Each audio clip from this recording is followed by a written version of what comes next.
monkeys are mandrills, a kind of baboon. They live in large troops.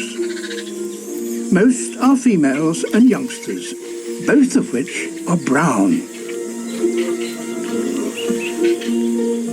But the males are different.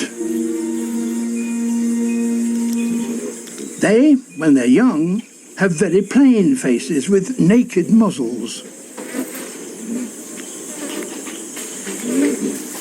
As they grow, their faces begin to change. Testosterone begins to flow through their veins.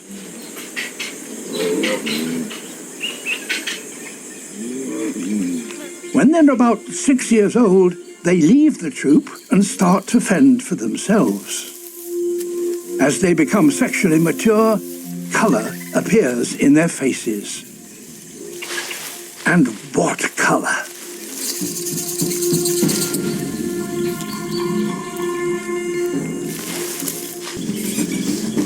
It is not only his face which is coloured.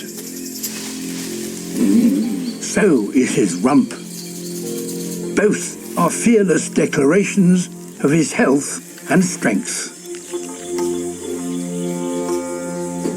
And this male is more than happy to prove just how strong he is, should any male dare to challenge him.